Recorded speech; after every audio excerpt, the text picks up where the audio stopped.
Republik Indonesia sudah dinyatakan tidak ada lagi tahun 2030. Mereka ramalkan kita ini bubar. Pemimpin itu harus memberikan optimisme kepada rakyatnya. Pemimpin itu harus memberi semangat kepada rakyatnya. Meskipun tantangannya berat, meskipun tantangannya tidak gampang. Masa pakai kaos itu bisa ganti presiden? Nggak bisa.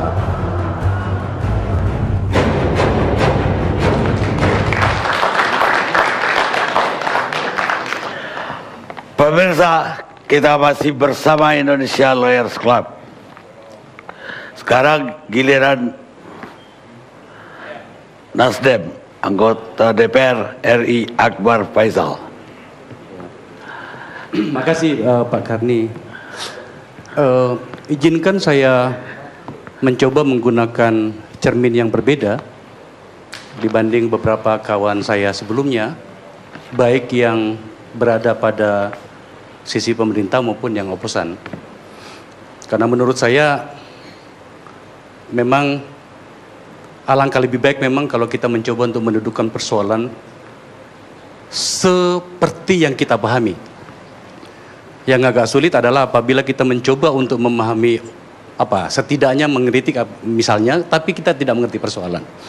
Saya sungguh tidak merasa terganggu kritik dari teman-teman dari seberang, Pak Fadlison, Pak Mardhani Alisera, dan siapapun. Sebab sejujurnya harus seperti itu keadaannya. Begitulah adanya sebuah apakah partai atau pihak oposan. Di negara-negara dengan kualitas demokrasi yang bagus seperti di Prancis misalnya, anggota kabinetnya itu menghabiskan 50% waktu untuk berhadapan dengan parlemen dan notabene menghadapi oposan itu. Saya sungguh tidak menganggap itu sebuah masalah. Tetapi pertanyaannya kemudian adalah apakah kemudian kritik itu masuk akal, logik, membumi dan seterusnya? Disitulah poinnya sebenarnya. Di situ poinnya. Masyarakat kita, saya sudah berhenti untuk berpikir bahwa masyarakat kita tidak memahami. Paham mereka sekarang. Kalau kita mau uji apakah semua kritiknya Pak Fadlison misalnya, Pak Ferry, sahabat-sahabat saya, Pak Mardhani, Pak mantan menteri, Pak Roy, diterima oleh mereka? Enggak, aku yakin enggak. Ada yang menerimanya, tapi tidak semuanya. Satu contoh misalnya, kalau saya harus menjawab Pak Fadlison, kan harusnya kan kita menggunakan data juga. Data yang diungkapkan tadi bahwa ada buku yang dijadikan rujukan kritik bahwa akan bubar itu, dengan sangat sederhana saya bisa menjawabnya bahwa buku yang kalau nggak salah bukunya Hugh Shelton ya, iya itu ditulis tahun 2011. Ya Pak Jokowi belum jadi presiden pada waktu itu, gugur dengan sendirinya kalau ditujukan kepada Pak Jokowi. Tapi saya tidak perlu panik untuk itu. Bukan Pak Jokowi. Iya, tapi kan kemudian kan ini diasosiasikan bahwa ini adalah pemerintahan inilah yang kemudian dan seterusnya dan seterusnya. Nggak apa-apa Pak Fadli, saya bisa pahami itu. Ya. Ya. Saya juga harus mengakui bahwa ada beberapa hal yang memang belum dilakukan belum optimal yang dilakukan oleh pemerintahan ini. Saya bukan orang yang alergi untuk mengakui semua itu. Satu contoh misalnya tadi yang disampaikan oleh Haris dengan sangat elegan sekali. Pak Haris, apa yang Anda sampaikan tadi sungguh-sungguh itu mengganggu pikiran saya dan akan saya simpan dalam tugas-tugas konstitusi saya sebagai anggota DPR. Dan sejujurnya sudah ada sebagian yang saya lakukan. Misalnya tentang HAM. Memang sudah ada yang dilakukan oleh pemerintah. Kalau nggak salah pernah melakukan seminar. Tetapi kan belum. Kalau dibuat persentasenya mungkin baru 50% yang dilakukan. Yang diminta Pak Haris adalah dilakukan totally. Itu Anda tidak salah.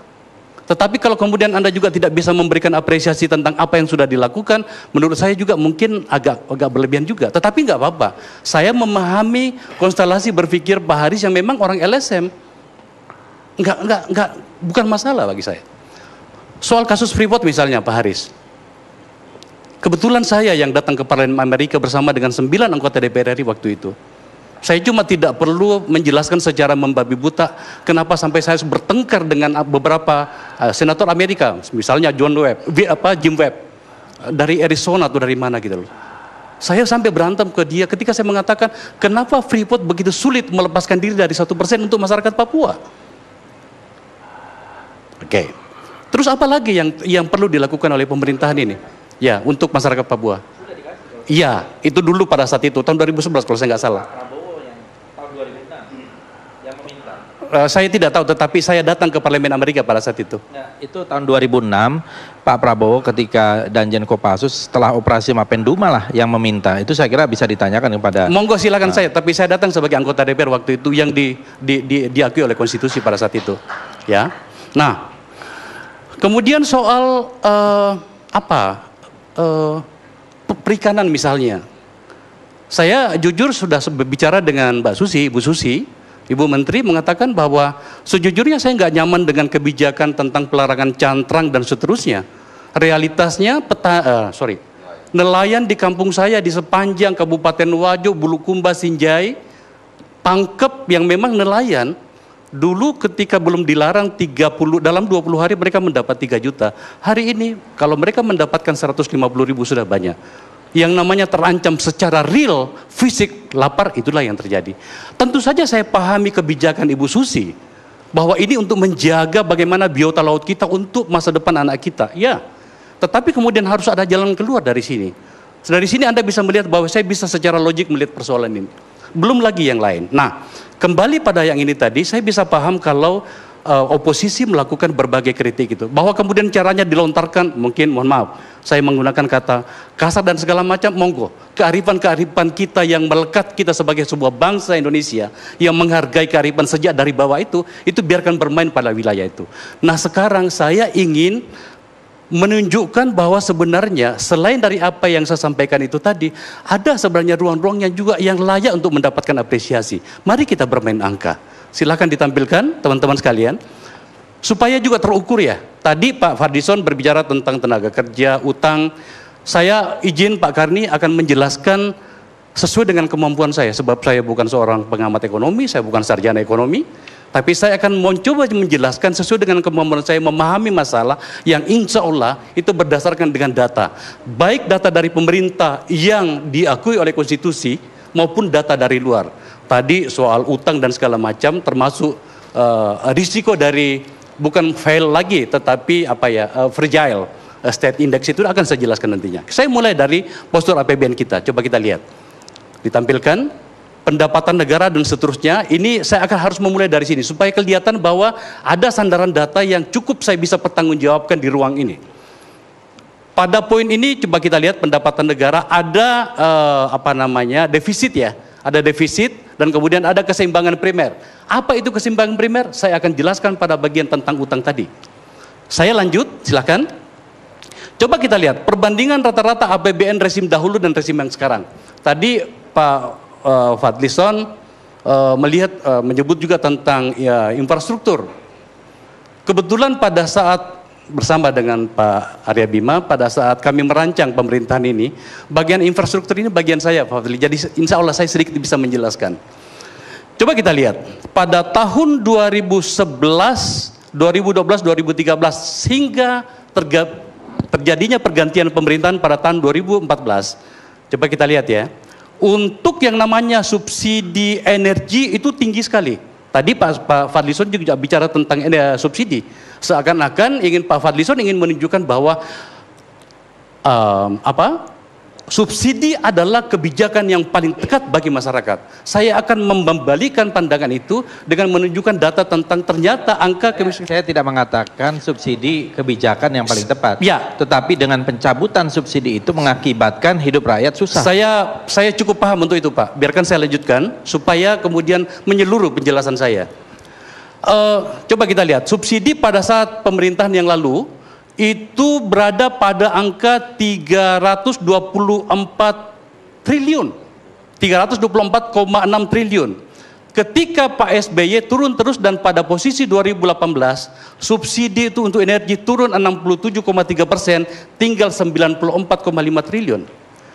Apakah itu berbanding lurus dengan kemiskinan? Karena tadi disebutkan membuat daya beli masyarakat jadi terendah dan segala macam yang berdampak pada kemiskinan itu. Pada bagian berikutnya nanti akan saya jelaskan bahwa itu ternyata salah. Kemudian tentang infrastruktur. pada pemerintahan yang lalu ada 155 triliun. Ketika Pak Jokowi pada tahun pertama dia sudah menganggarkan 354,2 triliun dan sekarang sudah sampai pada 410 triliun. Apa gunanya? Saya bukan ahli ekonomi, tapi kalau nggak salah pernah saya baca Pak Karni yang mengatakan begini, perpindahan barang dan manusia dari satu tempat ke tempat yang lain lebih cepat, maka juga perekonomian akan mengikutinya dan menjadi lebih baik pula. Itu teori, bukan saya yang mengatakannya. Dan saya percaya dengan itu. Saya akan jelaskan tentang berapa jumlah infrastruktur yang sudah dibangun, supaya ada perbandingan di antara kita dan untuk bisa memberikan penilaian apakah sebenarnya pemerintahan ini tidak melakukan apa-apa atau tidak. Kemudian tentang pendidikan, tetap yang tertinggi. Ya, ini kan memang ada dalam konstitusi kita, 20%. Ada 444 triliun. Kesehatan naik menjadi 111 triliun. Ini penggunaan APBN-nya untuk setidaknya pada 4 isu utama ya, pendidikan, infrastruktur, kesehatan, dan energi. Saya lanjut. Peningkatan pos infrastruktur, penjelasannya yang tadi. Dari 410,7 triliun yang infrastruktur tadi itu, coba kita berikan perbandingan. Pak Roy, saya mohon Anda tidak tersinggung ya, tapi saya harus mengungkapkan data di sini. Pada periode sama sekali gak tersinggung, kita akan suka karena nanti akan kita lihat apa yang dirasakan rakyat. Juga gak apa-apa, terus saja. Baik. Enggak. 3 tahun Pak Jokowi menjadi presiden, kita bicara tentang infrastruktur. Tambahan jalan baru 2.623 km. Bapak SBY selama 10 tahun, sebenarnya saya ingin mengambil contoh 5 tahun terakhir saja Pak Karni, supaya tidak terlalu jomplang waktunya. Karena kan waktu juga bisa mengubah kebijakan pada saat itu. Saya mau mengambil hanya 2009-2014, tapi ternyata agak terlalu jomplang Mas. Maka terpaksa saya ambil 10 tahun pemerintahan Pak SBY. Coba kita lihat. Jumlah jalan yang dibangun Pak Jokowi selama 3 tahun 2.623. Pak SBY selama 10 tahun alhamdulillah ada banyak juga 3.942.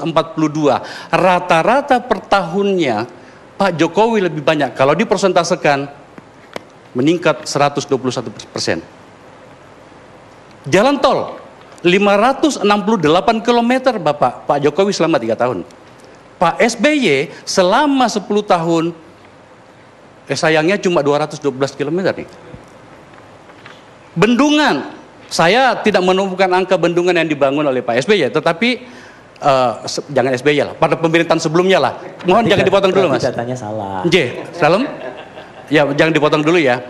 Bendungan 98.000 hektar. Perumahan. Selama 3 tahun Pak Jokowi membangun 904.758 unit. Pemerintahan sebelumnya selama 10 tahun pemerintahannya hanya membangun 868.658 unit.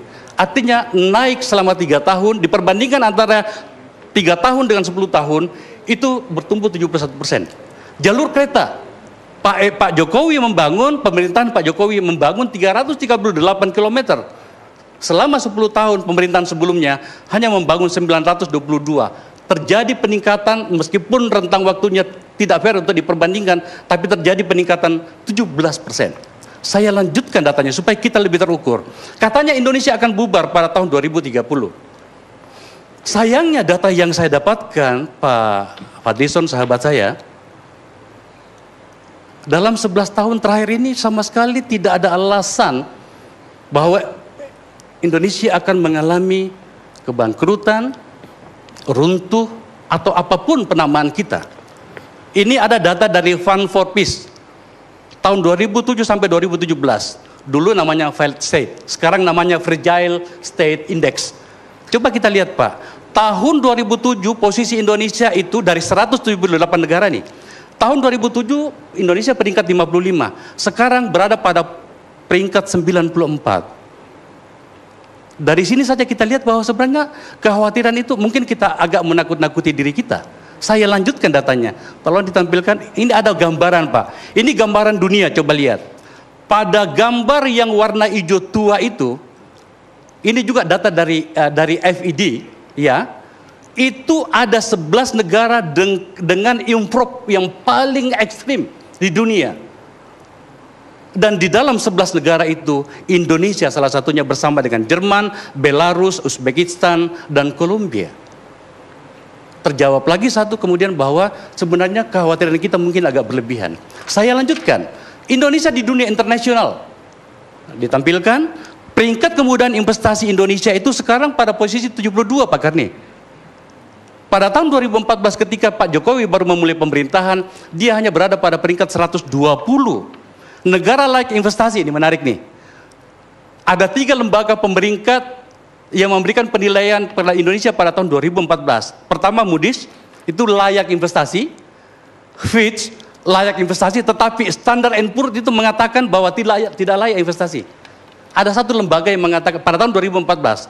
Hari ini 2017 ketiga-tiganya mengatakan kita amat sangat layak untuk investasi. Selanjutnya adalah keseimbangan negara investor. Itu sekaligus menjawab Pak Fadlison tadi yang mengatakan bahwa mohon maaf, saya tidak suka bahasa-bahasa yang berbau rasis, tapi karena ada yang menggunakannya. Aseng dan aseng. Kita tahu apa maksudnya itu. Nah, saya tunjukkan di sini. Data di sini tidak ada negara yang dominan di dalam hal keseimbangan negara investor. Singapura malah 23,5%. Apakah kemudian kita sebut bahwa Singapura adalah negara asing? India kuat di sana, Melayu juga kuat di sana. Jepang 18,3, Hong Kong 6,6. Tiongkok malah lebih kalah dibanding Jepang, 12,6%. So, kekhawatirannya di mana? Daya saing global kita Pak, coba lihat, 2015 37, 2016 turun menjadi 41, tapi hari ini 2017 pada poin 2017 sudah sampai pada angka 36 peringkatnya di dunia Pak, daya saing global. Kalau saya tidak salah arti dari daya saing global itu adalah kemampuan kita bersaing pada kehidupan global bangsa yang ratusan jumlahnya di dunia ini. Saya lanjutkan kembali, mencapai GDP sebesar 1 triliun, tadi Pak Fadlison juga menyebutkannya. Hanya ada 16 negara di dunia ini yang masuk pada kelompok ini. Amerika Serikat, Jepang, Prancis, Jerman, Italia, Inggris, China, Spanyol, Kanada, Brasil, India, Rusia, Meksiko, Korea Selatan, Australia, dan sayangnya ada nama Indonesia di sini. Iya, sayangnya karena ada pihak yang terlalu pesimistik dengan kita, maka saya gunakan bahasa yang sedikit agak kurang nyaman, tapi terpaksa. Ada Indonesia di sini, bangga saya sebagai bagian dari Indonesia. Angka kemiskinan, dikatakan bahwa kita semakin miskin, datanya nggak mengatakan itu kok. Tahun 2014 10,96%, Maret tertinggi dalam sejak pemerintahan Pak Jokowi itu 2015, angkanya 11,22, turun pada September 2015 menjadi 11,13, hari ini sampai pada poin 10,64. Saya jamkin data ini karena ini data dari lembaga yang terakreditasi bernama Pemerintah Republik Indonesia dan lembaga-lembaga yang ada di luar sana, bukan lembaga abal-abal. Ya, itu tergantung poverty line-nya juga. Angka kemiskinan menurun di tengah subsidi energi. Nah ini Pak Fadlison. Angka kemiskinan, boleh saya teruskan Mas? Saya biarkan Anda tadi berbicara banyak. Angka kemiskinan menurun di tengah subsidi energi yang dipangkas sebanyak 67,3%. Artinya apa? Pemerintahan ini, ya saya mohon maaf Pak Karni, kadang-kadang juga ternyata di dalam elit politik kita yang harusnya sudah meninggalkan pola itu, fisik seseorang itu dinilai secara sangat serampangan. Pak Jokowi karena kerempeng badannya, kurus, jarang marah. Ketika marah dianggap dia marah dan segala macam gitu loh. Enggak. Keberanian Pak Jokowi untuk memangkas yang namanya subsidi adalah keberanian yang ternyata berdampak baik bagi kita ke depan, baik secara real pada ekonomi maupun secara psikis kita sebagai sebuah bangsa. Pengangguran hari ini turun Pak Fadlison, 2017 tinggal 0,393%, dan pembagian ada desa dan kotanya gitu. Begini ya. Bung, kalau kita mau membacakan semua data BPS. Bukan data BPS Mas. Boleh saya selesaikan. Misalnya data ini ya, saya kompilasi dari banyak hal. Soal kemiskinan, itu garis kemiskinannya berapa? Coba Anda jawab dulu, poverty line-nya berapa? Mas, lo enggak, Anda jawab dulu. Bukan. Poverty line-nya berapa? Bukan. Kalau itu di angkanya itu diturunkan sedikit saja, naik turunnya, itu bisa tanya kepada masyarakat makin miskin.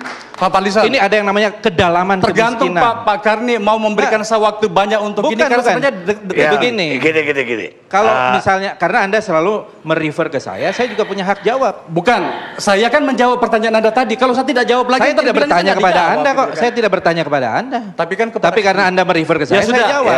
Kalau tapi Anda juga diperpendek, jangan kayak kuliah. Saya mohon maaf kalau Anda merasa terganggu dengan ini, tapi saya mencoba. Saya bukan terganggu, saya bosan mendengarnya. Ini kan akrobat angka-angka saja. Tanya kepada rakyat, makin susah atau makin mudah hidupnya?